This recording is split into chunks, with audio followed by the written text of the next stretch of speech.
कहानी उन आम घरों की है जहां खाने वाले तो कई, लेकिन कमाने वाला एक मर्द ही होता है। बावजूद इसके उससे उम्मीदें कम नहीं होती। देखिए जी, सामने वाले वर्मा जी कैसी अच्छी तरह से सफाई करते हैं छुट्टी वाले दिन अपने घर की, और एक आप हैं। अरे यार, उनके पास कार है, ऑफिस पास में है और हफ्ते में 2 दिन की छुट्टी होती है, तो फर्क तो पड़ता है ना। मेरी तो शादी ही गलत हो गई।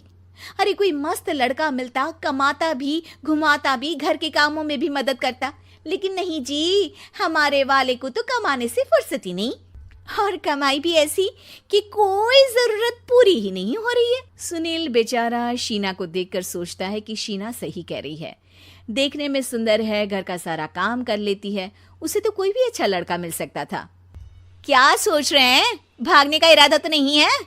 अरे नहीं मेरी प्यारी बीवी, मैं तो नहीं, पर डर है कि तुम नहीं कहीं भाग जाओ मुझे छोड़कर। शीला सुनील के मुंह से प्यार भरी बात सुनकर मुस्कुराती है।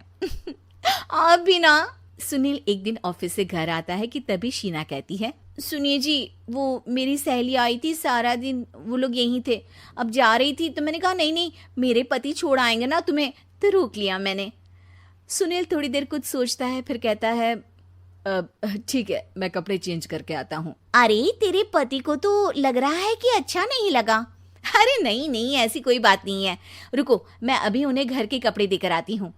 शीना अंदर जाती है जहां सुनील पलंग पर लेटा होता है। अरे क्या मजाक है, वो कह रही है कि आपने मुंह बना लिया। सही तो कह रही है, सुबह से अब ऑफिस से लौटा हूँ, एक कप चाय का तो पूछा नहीं, 20 किलोमीटर जाओ और आओ, और फिर कल उसी टाइम पर ऑफिस। अरे यार, मुझे गाड़ी चलानी आती ना तो बोलती भी नहीं आपको, और कौन सा रिक्शा खींच कर जाना है आपको। सुनील अब क्या बोलता। रात देर से आता है और सो जाता है। अगले दिन शरीर दर्द हो रहा है। अरे तो मत जाओ ना ऑफिस, चलते हैं ना मार्केट घूमने, फिर पिक्चर देखेंगे और रात में खाना खाकर घर वापस।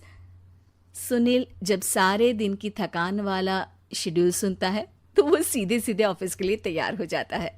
अब आए दिन शीना की डिमांड बढ़ती ही चली जाती है और सुनील उसको पूरा भी करता। लेकिन एक दिन, ए जी मेरा भाई आ रहा है, उसे 2 लाख रुपए की जरूरत है। हाँ तो मैं क्या करूं शीना, मेरे पास इतने रुपए नहीं है। हाँ हाँ पता है नहीं है, लेकिन किसी से लेकर तो दे सकते हो ना। अरे मैं किससे मांगू, मेरे तो जानने में भी कोई नहीं है जिसके पास इतनी बड़ी रकम हो। तभी वहां शीना का भाई शीनू आ जाता है। जीजा जी कैसे हैं आप? अब मैं ठीक हूँ शीनू, अचानक इतनी बड़ी रकम की जरूरत कैसे पड़ गई? अरे जीजा जी, वो बिजनेस शुरू किया ना, तो उसके लिए पैसे की जरूरत है, काफी हो चुका है, थोड़ा पैसा बचता है तो मैंने सोचा आपसे ले लूं। अब देखो, मेरे ऑफिस में कुछ लोग हैं जिनकी सेविंग अच्छी है, मैं उन लोगों से बात करके देखता हूँ। सुनील ऑफिस से किसी से पैसे लेकर शीना को दे देता है। शीना वो पैसा भाई को दे देती है। 2 महीने बाद, अरे यार शीना, वो ऑफिस वाला आदमी अपने पैसे मांग रहा है, कैसे दूं? अपने भाई से बोलो ना पैसे दे दे। अरे हाँ हाँ दे देगा, कहाँ भागा जा रहा है, आप उनको बोल दो कि दे देंगे।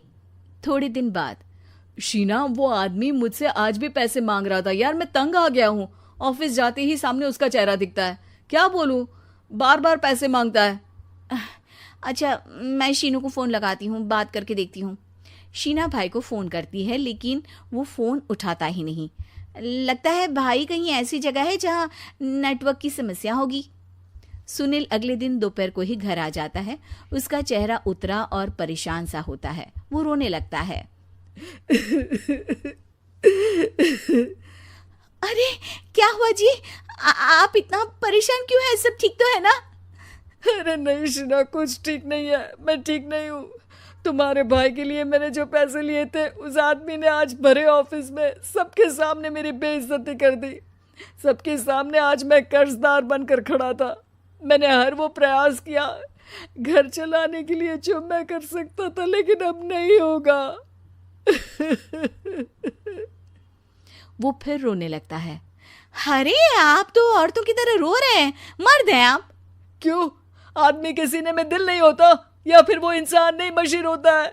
अरे मैं थक चुका हूँ शीना, तुम समझती क्यों नहीं? मैं भी शारीरिक और मानसिक रूप से थकता हूँ, मैं भी आराम करना चाहता हूँ, सुकून चाहता हूँ। मैं अब कुछ नहीं कर सकता। कुछ नहीं। वो बैठ जाता है। शीना पति को हैरान परेशान देखकर चुप हो जाती है। अगले दिन, सुनिए, ये लीजिए 2 लाख रुपये, उस आदमी को दे दीजिए और बोल दीजिए कि आज के बाद किसी को पैसे के लिए बेइज्जत ना करे। सुनील पैसे देखकर राहत की सांस लेता है। अरे शीना, तुमने तो मेरा बहुत बड़ा काम कर दिया। अब मैं शान से ऑफिस जा सकता हूँ, लेकिन ये पैसे आए कहाँ से? ये पैसे मैंने अपने गहनों को गिरवी रख कर लिया है। तुम ठीक रहो, निश्चिंत रहो, मैं बस यही चाहती हूँ। मुझे माफ़ करना, पर अब मैं समझ चुकी हूँ कि मर्द को भी दर्द होता है।